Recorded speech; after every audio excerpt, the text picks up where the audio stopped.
Welcome to Typology, the show on which we explore the mystery of the human personality and the human adventure, all through the lens of the Enneagram. My name is Anthony Skinner, your producer and co-host. So happy to have you here today, folks. We've got a great guest, Emily Zeller. She's a licensed marriage and family therapist, certified Enneagram practitioner through the Chestnut Pies Academy, and the founder of Zeller and Company Therapy. She's known for her deep integrated work with high-achieving women dealing with anxiety and with couples longing for deeper connection. We do a deep dive into the Enneagram today with Emily. She is a one-to-one Enneagram Two, which makes for an incredible conversation around desire, boundaries, care, and the drive to be deeply needed. We talk about it all, folks, today.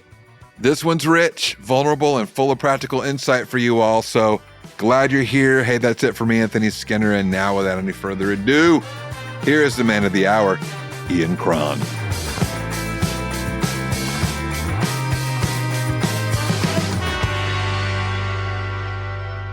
Hey, everybody, please welcome our new friend, Enneagram Two, subtype, one-to-one, Emily Zeller, therapist extraordinaire. We'll talk more about all the wonderful intensives she does using cognitive behavioral therapy, the Gottman method, and the Enneagram to help people break patterns and rebuild trust and connection. Emily, welcome to Typology. Thank you so much. I am so excited to be here. Well, we are delighted that you're here. And I'm really excited today to talk about twos because I had an interesting experience today at Lady Bird Taco on 10th Avenue here in Nashville, Tennessee. Great tacos, by the way. Ooh. Go get your breakfast there, people. Oh my gosh, it's such good tacos. Anyway, there was a young woman behind the counter. And you know how this goes, Emily, right? Like when you've worked with the Enneagram for a long time, you actually do begin to pick up on energies. Mm-hmm. And for example, I was at a business meeting last night and there was a guy there who I just looked at him and before I could, and I don't normally type people at all, but like sometimes I'm just in a group, but I just don't, right? Mm-hmm. But I looked at him and I went, 09. How'd you know? The energy field. Mm-hmm. It was a low energy field. And he literally was melting into the wallpaper. Like disappearing. Mm-hmm. You could feel him disappearing. Yeah. And what's so interesting is I talked to my business partner this morning, and there was about 20 people in the room at a roundtable meeting, and I could tell you the names of 19 people, and I couldn't remember that person's name. 9s, like 5s, sometimes in social settings can just actually pull a disappearing act. Mm-hmm. Where it's like the bubble pops, and they're gone. Yeah. And so super low energy field kind of disappeared. It wasn't like my presence doesn't matter. It's like my presence isn't even here in the space. And a very successful guy, super interesting guy. But I was like, wow. And then after the meeting, we got to talking, the Enneagram came up and he said, oh yeah, I'm a 9. I didn't say anything. I was just like, oh, I know. I could feel it. I felt it all through the meeting, right? Mm-hmm. And what I felt was I didn't feel very much of anything. The energy was so low. Mm-hmm. Like the dial was turned like way down. Almost off. Yeah. Life energy, just kind of almost off. And a super guy, super guy, as often is the case. But I want to talk today about twos because I got another energy thing this morning at Lady Bird Taco, right? Mm-hmm. All right. So I'm in Lady Bird Taco and this gal who's maybe 24, 25 years old is at the register. And I come up to the register and I swear to you, it's like she almost leapt across the counter with so much enthusiasm and joy and happiness. Hi, and that histrionic, big, effusive, bubbly, caffeinated energy, cheerful, optimistic. And I was like, and I thought to myself, she literally, it was like, it actually jarred me a little bit. You know what I mean? Like I was a little bit like, okay, whoa. And she came and all I could think in my mind is, it's almost like she was yelling as she was coming across the counter as if she were going to say, I'm going to make you like me right now. Mm-hmm. Mm-hmm. Mm-hmm. You The know overflow. The overflow. It's like, overflow. hi, I see you. Yeah, Like me. exactly. Oh. And all I could felt like doing was going like this, like I was giving her like I was going to give her a like on Instagram, like like that, She probably didn't want a like. She wanted a heart. She doesn't want the thumbs up. That's right. She wanted the heart. That's exactly That's right. right. So, listen, I love twos. I mean, twos, and I love all the types when they're operating in a healthy, self-aware space where they're awake, right? Where they're doing their work and they realize, oh, look at me, look what I'm doing, right? But when they're on autopilot, twos and like every other type can be a lot to handle, right?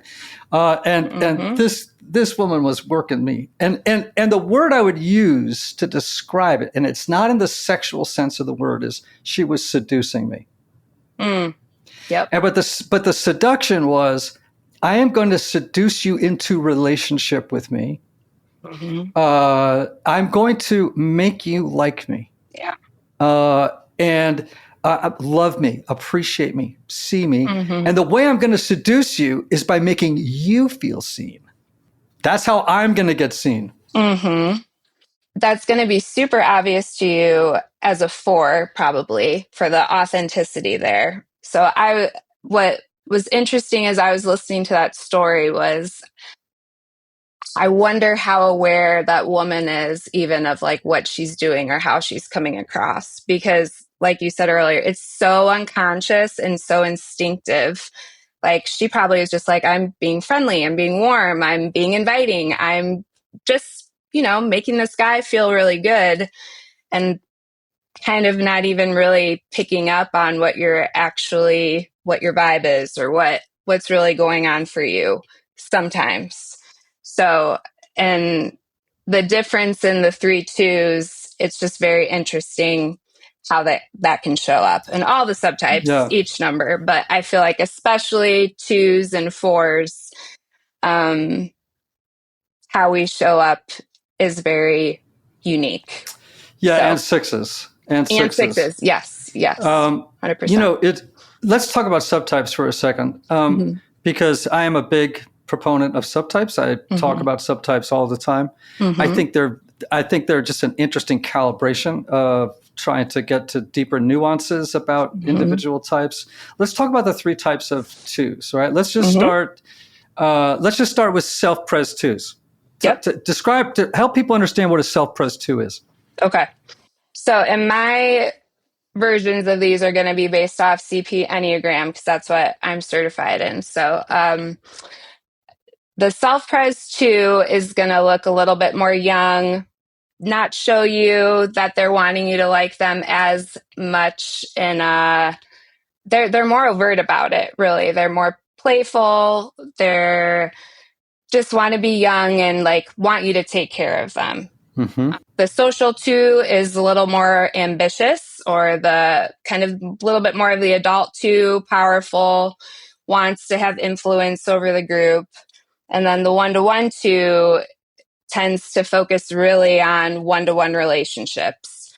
Who do I really want to put all of my energy and attention on, and really, really get them to know that I see them, and then get them to hopefully feel loyal to me, and then eventually maybe see me. Yeah.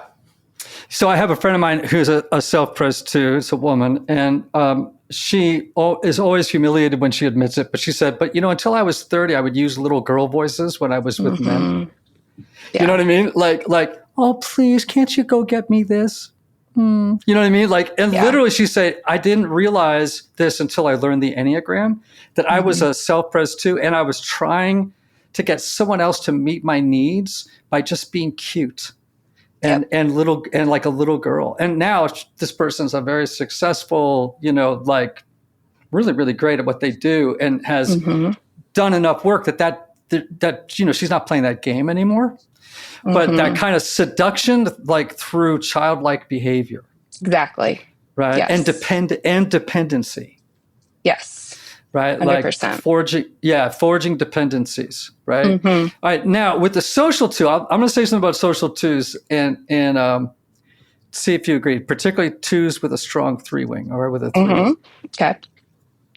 I have met social twos that in terms of ambition and the seeking of power and influence, who could scare the bejesus out of eights and threes. Fully believe that. Yeah, like off the charts, like super ambitious, super powerful, very charismatic, can stand in front of a group and hold them spellbound, like hypnotized. And then this ability to almost like be holding like in the old days, you talk about a hypnotist and they'd have a watch and they'd be going like this, like hypnotizing you while making you feel just so amazing about yourself and about your relationship with them while they may be robbing your empire. You're laughing. People who aren't watching. The power behind the throne then takes the throne is what you're trying to say. Mm-hmm. Totally. Mm-hmm. Yeah, I've seen that repeatedly. And I've seen that in my corporate work, a lot. But again, we are describing very unhealthy expressions of each of these subtypes. Correct. So to be clear, we're not saying this about every single type. But it's just about where these types can go when they're not operating at the highest levels of self-awareness. Right. But now the 1-to-1-2 is a little trickier, right? Agreed. At another level. 1-to-1 types often want to be how would I say this? The paragon of what it means to be masculine or feminine, right? Like, in terms of appearance, right? The epitome. Mm-hmm. Yes, the epitome, the paragon, the model, the exemplar, whatever the word is, right? Yep. But they're much more intense too. There's a lot of intensity in this particular two, as is true of all other 1-to-1 types, right? And there's a funny dynamic between power and vulnerability. Yeah, tell me more. Yeah, so this is exactly why I appreciate the subtypes so much, because I think especially for women, if you are a 1-to-1 subtype, people automatically think you're an 8. Like I had an experience when I was at a retreat, and sometimes they put you into your different numbers. And before I even said anything, I had another 2, she was a social 2, come up to me and she goes, "Are you sure you're a 2? I'm pretty sure you're an 8. I think you're in the wrong group." And at the time, that was like mortifying. I was like hurt. I was angry. It felt like you're not supposed to do this here. But now, and after learning more, I'm like, that makes so much sense. Like the 1-to-1-2, I think we're a little bit harder to read. I think we can appear a little bit more guarded, or we can appear confident. It's not always confidence, but it looks that way. And just there is an intensity, and it's just a focus that I think, depending on who you are, what's going on for you, you can make a lot of assumptions about what you think is happening or who you think I am and what that means. Yeah, and there's this push-pull dynamic in this world of twos, right? Yes. Where there's this craving for intensity, but you also, again, struggle with vulnerability. So tell me about your relationship with vulnerability. Yeah, I think it's every 2 has the childhood wound of not being fully seen, right? So we go into relationships. I go into relationships unconsciously, kind of like, if I see you really deeply, if I know you better than anybody else, then will that return to me? And a lot of times I didn't even realize I was doing it. I still sometimes don't realize I'm doing it, but it can happen automatically all the time. Like if I'm not really checking in with myself or in a good spot with my faith or anything, I could go to a party and like take things very personally or focus on somebody, and then based on the feedback that I'm getting from that person, make up all sorts of assumptions about myself. Or it's just putting out so much merit on relationships and other people. It's to a fault. Wow.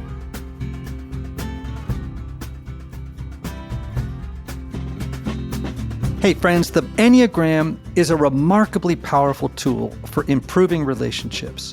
Whether it's in your personal life or your professional life, understanding the people around you is critical to building better relationships. The Enneagram provides a framework for understanding different perspectives and communication styles. Imagine knowing why your colleague reacts defensively in meetings or why your partner needs space when they're stressed. Understanding these dynamics helps you navigate both your inner world and your relationships with more empathy, patience, and compassion. It's like having a cheat sheet for human behavior. Don't know your type? Well, find out today with my new Typology Institute Enneagram assessment at typologyinstitute.com/assessment. And be sure to enter the discount code Typology Podcast on the checkout page to take 10% off your assessment. Go to typologyinstitute.com/assessment. So you have an Enneagram 2 come to you for therapy. We won't talk about couples work yet, but they just come to you for therapy, right? An intensive, right? And they're just learning about the Enneagram. And I'm assuming that probably early in your process with people, you bring the Enneagram into play. Is that accurate? I always try. I give them the choice. I think the Enneagram gives us so much language to help us differentiate, you know, and not take things as personally. So if they're open to it, I always prefer to use the Enneagram. But all right. So let's say I've known I'm an Enneagram 2 for a week now. And I've just read, a book or two or just chapters on twos. What is your treatment plan, if you will, for an Enneagram 2 who's really wanting to grow up? I think the first thing I try to do is help them become aware of what they actually want and what they actually value and what's theirs and what isn't. Obviously, there's a lot in that, but I think it's hard for our twos to even know what they need, but sometimes they think that their parents' wants or needs or their friends is the same as theirs, and a lot of times it isn't, and they're just reenacting what they were taught are their values. So it's really like honing in on, is this what you actually want? What do you actually value? And then with that awareness comes the agency to really change and start seeing things develop over time and get true peace. It seems to me that one of the tasks for twos and threes and fours, for that matter, is to establish a more stable sense of self. 100%. Like, what was your journey like as an Enneagram 2 trying to develop a sense of self? I'm still working on it. But I feel like, so the line to the 4 and the 8 is always very helpful. So the more I can get in touch with my authenticity, what do I feel? What do I need? What do I want? And then be assertive with my boundaries. That kind of gives me the strength to feel confident and not focus so much on the feedback I'm getting from other people, because that's really, really easy for me to do. Tell me more about that. What does that mean? I think my default is just to be way too worried about what other people think or what I'm getting back from them. So like really having to be alone or like really focus on what's going on for me first, which sounds really selfish or kind of confusing, but it's hard for me to do that if I'm around, especially my one-to-one people. easier if I'm around people that I don't really know or care as much about what they think of me. But if it's with someone that is influential or someone that I care about what they think, it can be really difficult for me to tune in to what's happening for me. Does that make sense? Yeah. There's a couple of days ago, I led a 12-step meeting, and I was just asked to do a 5-minute reflection to get topics going and, blah, blah, blah. And we have these celebration chips. So if you have years of sobriety, at different meetings, we say, hey, who's got 3 years today? And we get out a chip. But on the chip, there's a statement, and we don't talk about it very much in meetings, but it just says, to thine own self be true. It's right on every celebration anniversary chip at a 12-step meeting. To thine own self be true. And one gal at the meeting, after I sort of gave a little talk about what the import of that might mean, she said, she's been sober maybe 2 or 3 years. She said, I'm just now figuring out who that self is. You know what I mean? And 2s, 3s, and 4s, all 3 of them project masks or an image that they think will earn them the admiration, the appreciation, or the love that they've always wanted. But it can never be their true self because they don't believe that would actually get that love, right? So here comes the projected image, the gal doing the dance behind the cash register at the taco place, right? Or it's the woman I mentioned early on who now is doing the little girl thing, right? Like it's like the cutesy little girl thing. It's like, wait a minute, no. Like that's not who you actually are. That is a projected image to try and get what you think you need through a strategic behavior, right? A calculated kind of behavior. Exactly. How would you say that's different for you? Just curious if Anthony, you're a 1-to-1 4 and Ian, we have aligned to each other. So when you hear me saying that, what comes up for you with that? Do you relate to that? Oh, well, so I'm a self-pres, so I'm the counter type. Right. Of the 4. I often look like a 3 or a 7. I have a very strong inner critic, though not like a 1. A stronger than normal inner critic, right? I would say, in fact, this morning, 2 quotes I've written down recently. One was, I read an article by Jamie Lee Curtis the other day. It was in The Guardian, I think. It was fascinating. If she's not an 8, I'll jump headfirst into a pond. But she is, oh my gosh, crazy. And she said this one thing, she's talking about the quote was, I am done worrying about what other people think of me. But I was like, I actually need to write that down and say that to myself every now and then. Same. Yeah. I am done worrying about what other people think of me. And I need to stop thinking that I know what they're thinking. Right? Like that's another crazy behavior. Because so much of my life growing up was about the search for external validation. Everything was outside my locus of control.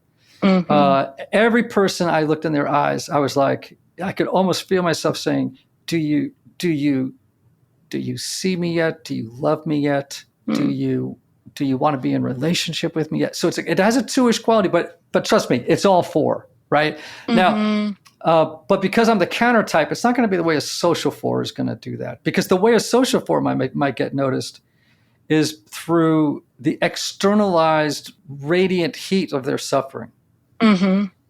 Right? So sometimes a social 4 will stand at the corner of a room at a party and look like they don't want anyone to approach them. Right? And it's like, but that is exactly what they want. Yeah. So I would say, as I've gotten older, the need for external validation has gone down dramatically. But I would say, man, in my 20s and 30s, it was out of control. Yeah. Out of control. Yeah. Yeah. And the way that I got seen was by playing music, by songwriting, by, writing, by, these very creative means of being special and unique, right? Yep. But also hiding my suffering as a self-pres 4. I was much more social 4 in my 20s, But as I got older, my suffering became more and more stoic, as if to say, admire me for all the suffering I'm going through so quietly, without complaining. Look at how I suffer without complaining. Yeah. Yeah. Anthony, what about you? What about the need for external validation? I would say kind of early on, I had this, I don't know if some sort of message came through with the church belief system I was a part of that you were to be hidden. And even, because I did things where I was on stage, so I'm playing music, but it was like a sort of a twisted take on the scripture. I must decrease, he must increase, it's kind of so I think that really affected me pretty deeply. And then I started this practice that I talk about quite a bit, but it's just where I would get up in the morning and I here's what I'm thinking, feeling, doing, and I'd ask questions. God, what are you thinking, feeling, doing?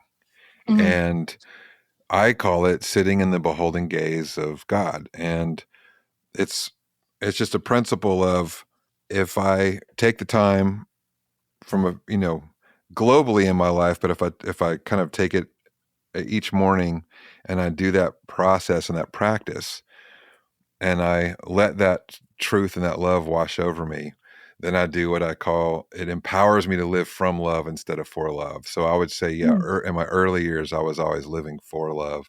But once I learned this process, it kind of cracked the code for me, where I really, truly began to know that I was absolutely loved and adored, beloved by God. And it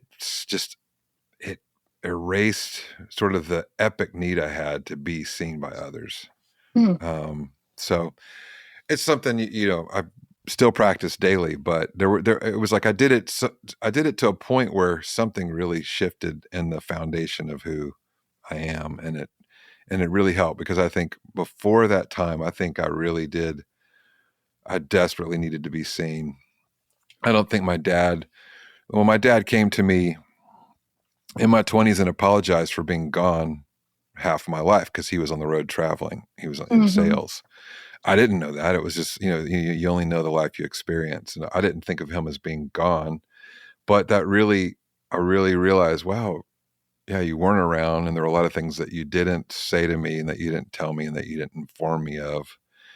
And so I think I was, for a lot of my years in my later 20s, especially, I was looking for, a dad who could tell me I was all right. And I had what it took, or whatever, and this practice really sort of substituted for that, something that I missed from, I think, my dad. And then consequently, since then, Dad and I have an amazing relationship now, because the more I was getting that, I'm sorry, it's sort of a long answer, but the more I was getting that, I went to him and intentionally said, Dad, there's some things I didn't get from you that I need to get. And I need you to say these things. And so that was helpful too for kind of my identity, and then also just for our relationship. But yeah. But I'll say this: I still do this Beautiful thing, and thank you. Yeah, Ian's given me, like I have this rosary here. Ian's given me several of these that I can carry in my pocket, and a lot of times what I do, this was more of a practice earlier, probably 20s and 30s. But if I came into a room where I was very uncomfortable and I felt like alone or invisible and needed to be seen, I just put my hand in my pocket and start working the rosary. You love me, you love me, you love me. You see me, you see me, you see me, you see me. And then I'd ask the question, tell me more about how you see me, and listen. And 99% of the time, there would be some sort of truth that I would awaken to, and it would help me, get through that hour or whatever. Yeah. Wow. I need to do that. Thank you. I'll send you some rosary beads. Yeah. Please do. Please I'm good do. for rosary beads. Wow. I'm a big fan. That's beautiful. Big fan of rosary beads. Yeah. So what, I know I'm a therapist. I don't see clients as therapy clients. I see coaching clients, but not therapy clients. but there are certain types of things or things that trigger me as a 4, right? What triggers you as a therapist? Like, is there a type of person or something that some people do that, like, great question. as a 2, man, like this just so triggers me. That's a great question. Narcissism. Wow. Really Say bothers more. me when people don't take any responsibility for themselves. I really struggle with people that blame everybody else for their issues and don't take any ownership, which isn't a surprise that would be something that bothers me. Okay, tell me why. Tell me why is that? I think because I blame myself for almost everything instinctively. Like, my default is to be, what did I do to cause this? How do I fix this? What do I need to do? Why is this person upset with me? So when people walk into situations and are just saying it's the other person's fault and doing the opposite, it's like very baffling to me. And I mean, neither of those are healthy. Also need to say there's a lot of pride in both of those. It's just something I've had to really learn. Like, my desire to take responsibility for everything is also because I'm trying to control my discomfort, and I can't control the other person. So that's why I'm trying to figure out what I can do to fix whatever else is going on, because it's making me uncomfortable. But when it's the opposite, I just also feel like that's really hard to work with. And if you're just expecting the other person to change, you can't do anything with that if you don't want to work on yourself.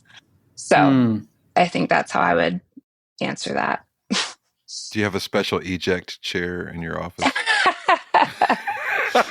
No, but does she have this?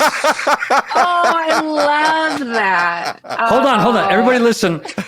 I'm holding in my hand a little desktop button, and the button says bullshit. And this is what I say to my clients.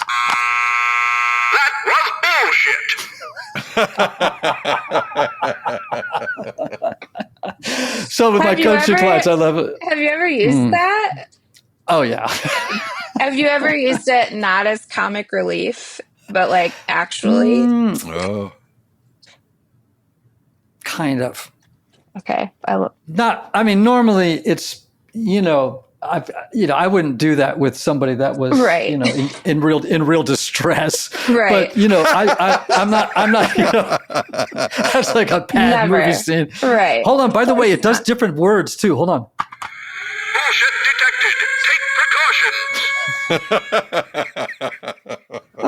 That's amazing. Oh my gosh.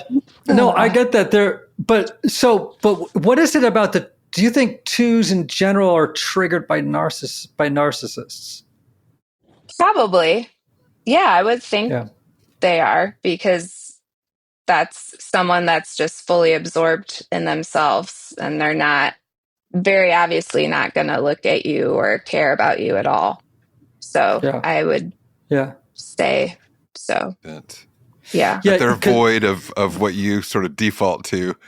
I would think could drive you crazy, right? Yes. And that's why I love, with therapy, it's like most of the time people are coming because they want to work on themselves and they want to figure out what's going on for them and do something about it.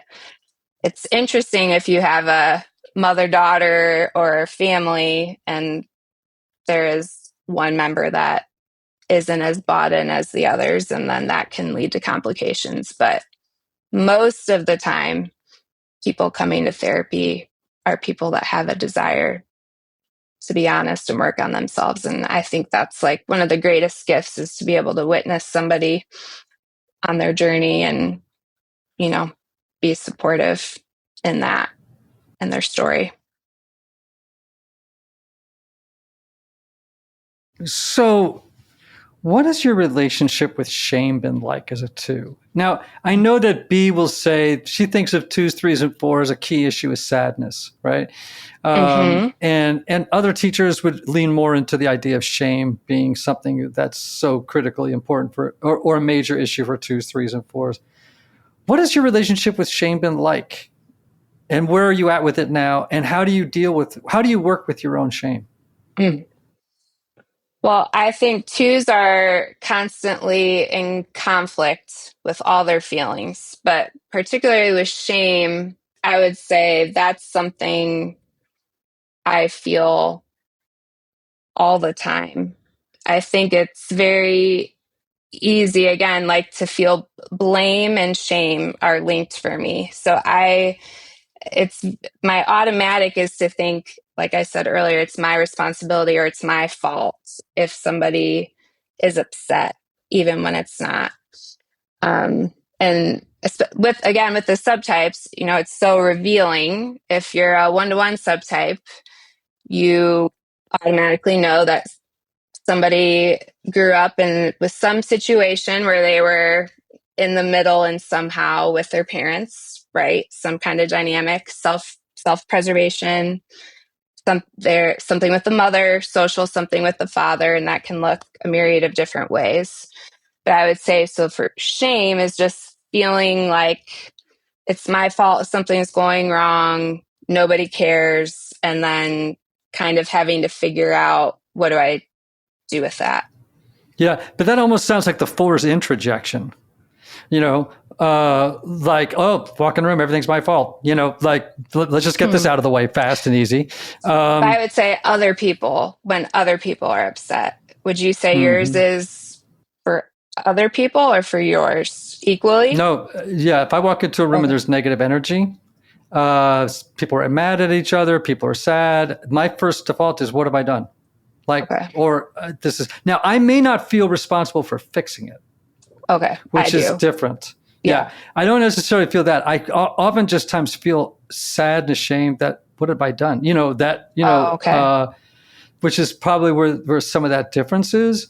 And again, I'm also describing myself as a much younger guy, because what you're also describing too, the kind of codependency that 2s and 9s can gravitate 100%. If I can't fix it, there's shame. Is that might be a better distinction. Yeah. You're right. Yeah. Yeah. I don't necessarily feel that. I just feel sort of sad and hopeless. That would have been my default. Like, this is my fault, and just felt bad about myself, instead of saying, this is not mine to own. What's going on in here is not mine, just disentangling myself. What about you, Anthony? What did you have that experience? I definitely used to, when I went to stress, I would go to that unhealthy, 2 and try to fix it for sure. Yeah. If I felt disconnection or, oh my gosh, you're mad at me or it's my fault, I would instantly default to that and try to fix it. I had an experience the other day because, I'm actually a pretty good BSer, right? When I'm not being self-aware, right? And if I'm insecure in a moment, I may decide to do something. So someone the other day came to me with a problem, and it was a 12-step related problem, and in my little 12-step community, and somebody had, gotten themselves into some pretty significant trouble, and someone came and said, "Well, what do you think I should do?"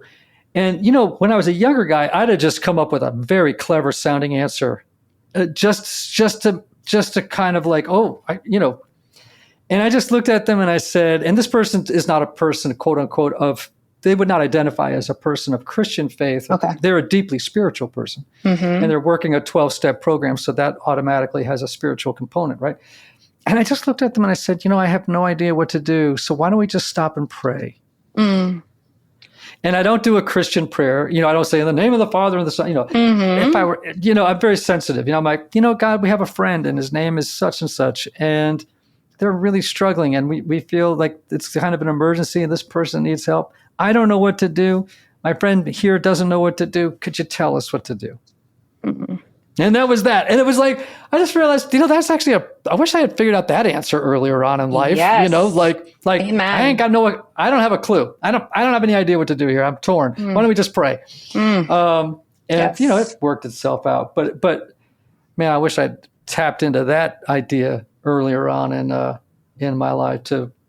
So here's a question for you. Go ahead. I was just going to say, your awareness of your capacity and that God can only fulfill certain needs. You can only do so much. And then trusting that. I feel like that is maybe where our growth is somewhat similar, a little bit different. But that's my, the instinct, the pride is to, I need to fix this. I need to rescue. I need to help. And a lot of times, especially for a one-to-one too, that can be intrusive. Sometimes that person's not even asking for that. Sometimes I don't actually want to, or I'm signing myself up for something that then I'm going to pull, that push-pull you asked about earlier, then I'm going to pull back and be like, whoa, now this person is expecting something from me all the time, or something that I can't actually fix. And then that can be very confusing for them and me.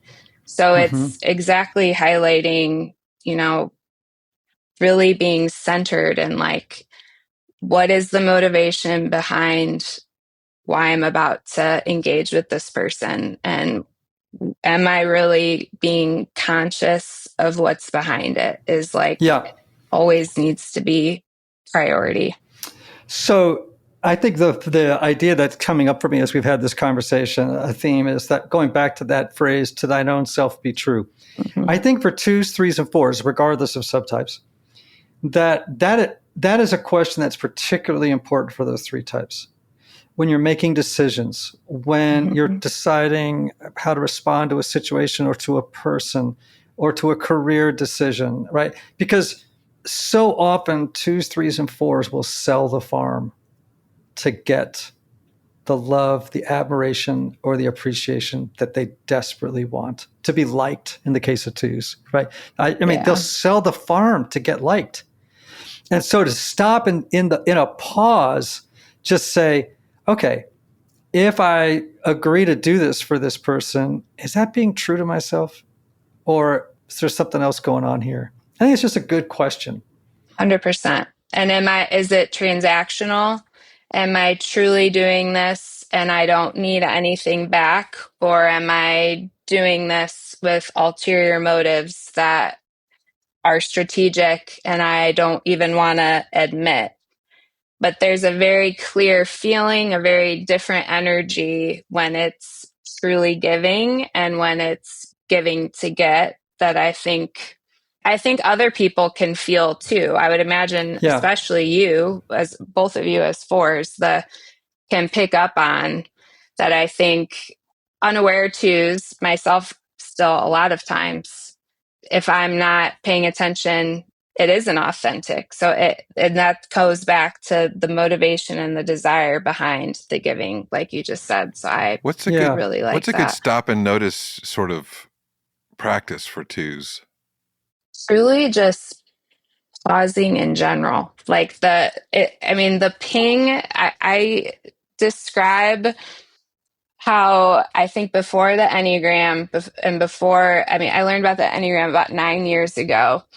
I have, like, if I would pick up on like someone not liking me, it's like an instant, especially a significant person, an instant, like, try to get this. It's like it's not a game, but the best way I can describe it is like that ping to go draw closer is the 1-to-1 2, where the self-pres 2 might be automatically to go backwards. So the work is for me to do the opposite. If that ping's happening and I don't pause, it gets dicey real quick. And if I can pause, it's now I try to, when I feel that ping, it's like, that's a warning. Like, whatever's going on or you're doing, you're picking up on something like that isn't for you. And that's not that. Don't go there. Like, go back into yourself. Like, I don't know what's happening with that person,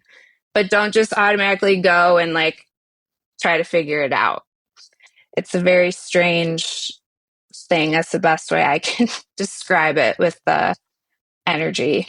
Yeah, it's almost like when I was describing that woman at the beginning. And again, Yes. I'm describing here, I'm overstating things as I No, describe this person. I mean, you're right. But it's like there was this, I could tell that they were so hungry to make this instant connection. Yeah. And the connection would leave me feeling like, wow, this person's amazing, right? And it's like, Yep. something inside of me went, this isn't real. Yep. Like but it's a young person. They're just starting out. They're on autopilot. Yeah, they're just doing their best. And it's not that the person isn't kind or sweet or generous and all those things. It's just that the energy was unfiltered, right? It just was automatic, and just pouring out, looking for connection. And it was just, and like I was saying about that person the day at the meeting, right? Who's a 9. I'm like, sometimes I see these things, I go, noted. I just go, oh, love that. Check, noted, and it also gives us a way to think about, if we're in relationship with those people in a meaningful way, ways to help them to grow, ways to help them to, that we can speak into their lives, 100%. And, if they want us to. If they want us to. Yeah, if they want us to. Mm-hmm. And if we want to. And if there are children, we can force them to. Oh, wait a minute. I've learned that's not true either. Anyway, Emily, this has been a rich, wonderful conversation. And tell folks about your intensive practice, all the work you're doing, and how they can learn more about you. Yeah, thank you. You can find me on Instagram. I am Emily Zeller. And then my website is zellertherapy.com. And I've started doing intensives as a 1-to-1 too. I really enjoy being able to kind of do deeper dives with people, but as my schedule allows. So kind of doing 3 to 4 hours with an individual or a couple that wants to go deeper beneath the surface pretty quickly. People that are pretty busy or tend to not like weekly therapy because they open up when there's been at 45 minutes have gone by and they just get going. And then they're like, oh my goodness, really have to wait till next week. So those have really been enjoyable for me. Anthony and I love intensives. We've both been part of intensives before in different settings, and to be with a therapist, let's say for 5 days or 10 days, let's say a week long or a 2-week long intensive, and you're doing 3 or 4 hours of work a day, and then psychoeducation as well as deep therapeutic work. The hard thing about weekly therapy is, especially when you have kids at home, it's just hard. You skip a week because someone got sick or someone had a travel basketball game, or they couldn't make it for 2 weeks, and then there was Christmas, and then there was Thanksgiving, and then next thing you know, you've lost ground, and it's like, man. So I oftentimes tell people, if you can do a 1 to 2 week intensive first, and then go to weekly. Yes. But get a big chunk done. And 100%. I also tell people, and maybe you won't agree with this, but I always tell people, figure out your Enneagram type, because you'll get about 6 months to 12 months of therapy just from knowing your type. Oh, 100%. I couldn't agree more. Oh my goodness. 100%. You learn so much about yourself right away when you know your number. I mean, it's like, absolutely. Could not agree more with that. Yeah. Amen. Sorry, Anthony, I interrupted you. Go ahead. No. I just wanted to. I just wanted to ask this question if we could do it quickly. No. I feel something coming. What's your least favorite thing about therapy? Oh, my least favorite thing about therapy. I don't know if I've ever thought about that. My least favorite thing, probably if people are talking about things that I don't think are what they should be talking about, but needing to follow that because they're the ones that are supposed to be leading. Probably wrestling with my pride, what I think they should be doing right there. Yeah. There you go. Ian? What a great question. I need to think about that. My least favorite thing about therapy? Well, there were a lot of things I could have said back in the day. Note taking, keeping notes, keeping a track of all of people's stories, which now with, Otter AI and different technologies, it's a little bit easier because you can actually record sessions now. And so you can actually really listen to the person without taking a million notes all the time. I hated that. So the admin side, I just hated. There is. And then sometimes, for myself personally, when I'm in therapy, what I hate about it now is I'm of an age where I'm just tired of telling my story again.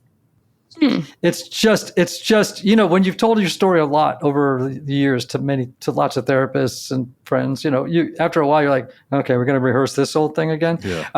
And you have to kind of like just sort of say, yeah, because this time in the telling something may come out, that some new angle on it, but that's also a sign of kind of health in some ways too. It's like, what, this story doesn't really define me anymore. I don't know why I'm talking about it all the time. Well, my question might have been a little misleading, especially for you, Emily, because we were talking about, going to intensive. So it was actually, not being the therapist, but going to therapy. My least favorite thing is, I hate this, but our time is up. That'll be 185 Venmo or check. Yeah, awkward. It's like, I'm always like, what do you hate the most about that? Like that it feels transactional? It feels transactional, even though like my therapist is amazing. And it's like, it's like, I need to start taking care of this up front because it's like, I feel like I'm really having this conversation. Then all of a sudden it's like Venmo or check. No, I hate that. That's act. I feel like that should just automatically happen so you don't have that experience. Yeah. Maybe what we should do is like put an easy pass in so that when you pass under the threshold of my door, it automatically charges Ding. Yeah. No, I don't want any. No dings, no buzzes, no notifications. It just withdraws. Yeah.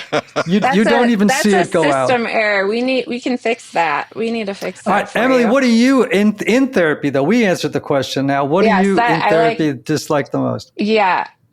I would say not really knowing what's going on for my therapist. I think, which is also why it's good for me to be in therapy, but like not knowing how I'm being received or what's going on for that person.